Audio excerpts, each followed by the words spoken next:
It's time to head out to the valley once again, but before I do, I want to take a minute to thank my brand new Patreon supporters, Ken Frank, Matt Autry, and Motley Mike.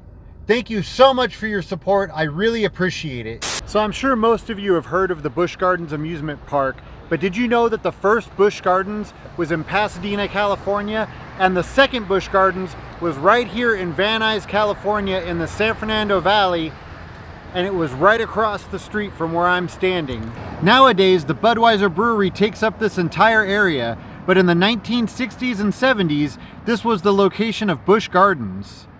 Now at the time, Busch Gardens was less of an amusement park and more of a garden and bird sanctuary.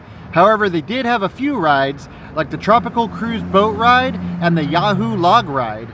They also had a sky trolley and a monorail, which doubled as a brewery tour and was voiced by Ed McMahon.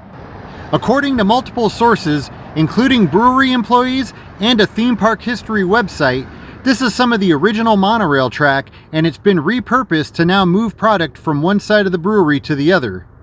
Now, some of these brewery buildings were here at the time, I believe, but pretty much from here, stretching all the way down there to Woodley, I believe all of this was Busch Gardens. Now, I was able to find some pictures online along with some old maps, and one of my awesome subscribers, Rick in Vegas, was nice enough to send in some of his personal family photos from Busch Gardens so that I could share them with all of you. Thank you so much, Rick, for sending in these photos. These are really great. Now, if you come over to Woodley Avenue, there's one more awesome remnant that you can see. Now, Busch Gardens opened in 1964 and originally went from Roscoe and stopped pretty much right about here. In the 70s, they decided to expand the park, and the expansion was right over here on the other side of the railroad tracks. So they had to build a bridge to take guests from one side of the park to the other side. And that's the bridge right there. Now, I read lots of different stories online of people talking about their memories standing on top of this bridge, watching the trains go by underneath. And if you look on some of these old maps that I found, you can see the bridge crossing right over the railroad tracks. As far as I could tell, it would have just cost too much money to demolish the bridge, so now it's just the bridge to nowhere.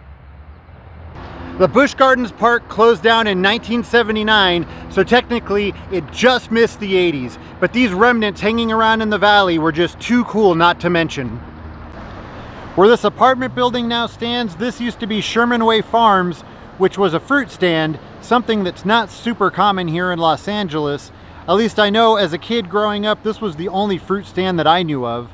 Now, my grandparents actually lived just a few houses down from Sherman Way Farms, so I have memories of walking up to the fruit stand with a couple of different relatives to buy fruits and vegetables. Sherman Way Farms was here since at least the 1960s. A few years ago it was demolished and this apartment building was built in its place. I know that the fruit stand was closed for a few years before that, but I'm not sure exactly what year it closed. Right here where Vista Middle School now is, this used to be the Van Nuys Drive-In. The Van Nuys Drive-In was the second to last drive-in to close down in the San Fernando Valley. Opened on July 30th, 1948, and on September 2nd, 1996, it closed for the season and never reopened. For a few years, it was used car storage until it was eventually demolished. Just a few miles from where the Van Nuys Drive-In was, where this LA Fitness now sits, this used to be the Sepulveda Drive-In. The Sepulveda Drive-In opened in 1955 and closed in 1989. Multiple things were filmed here at the Sepulveda Drive-In, including an episode of Chips entitled The Green Thumb Burglar, and a Halloween episode of Knight Rider titled Halloween Night. Now, my entire life living in the valley, this was always Kmart, and this is one of those weird situations where it seemed like I was here in the valley, it was still Kmart, and then the very next time I came out here, Kmart was gone, and now these luxury apartments stood in its place. Seems like it just kind of happened overnight. Now, everything that was around Kmart is still here. That Arco gas station on the corner, and then all of these businesses over here.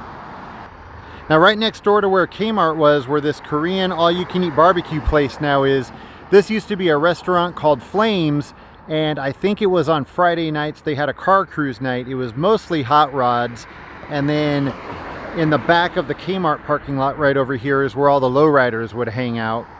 But yeah, we definitely used to come hang out at Flames every once in a while.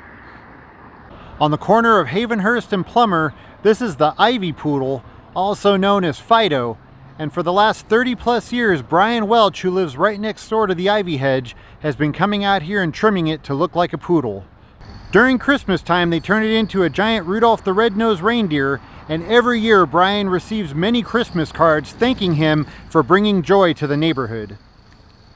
Now in 1987, he received a letter from the Department of Water and Power telling him it had to be taken down, but he didn't do anything about it because the hedge is on city property. He figured if they wanted it removed, they were going to have to do it themselves. He hasn't heard anything about it since. This whole area right here was the Winnetka 6 Drive-In movie theater. Opened March 14th, 1975, it was the last of the San Fernando Valley drive-ins to open. It was also the last one to close in 1996. And it was definitely the last drive-in movie theater that I remember being opened here in the valley. Now it originally opened with just 4 screens, and in 1985 they added 2 more. After 1996 it was demolished, and since 1998 it's been the Pacific Winnetka 21. Buffalo Bruce's in Sylmar, California. Now honestly, I don't really know a lot about this place except for sometime in the 90s my band was offered a show here. At the time we would play anywhere, so we said yes. So apparently it's a barbecue restaurant. I actually have no memory of it being a restaurant, but I remember we showed up. This is exactly how I remember it looking, and it's kind of hard to see right now, but in the back there's a garage with a roll-up door. We showed up, we didn't know where we were going to play. They rolled up the garage door and there was a small stage inside, and then right here on the side of the building is a driveway where everybody stood and watched the bands play. Now about halfway through the show, the cops showed up. They told us that we had to leave because if the local gangs drove by and saw us all hanging out, they were going to shoot up the place.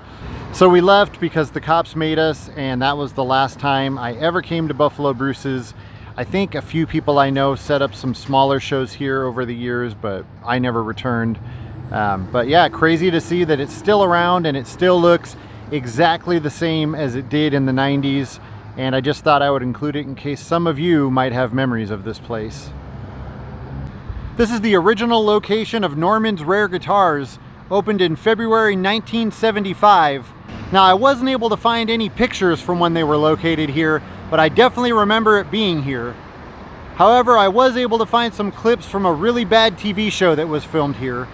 The show was called Believe It or Not Fact or Fiction, and it was on the Fox network. They filmed the outside of the store and the interiors, and when they're filming inside the store, if you look through the window, you can see this See's Candy right across the street.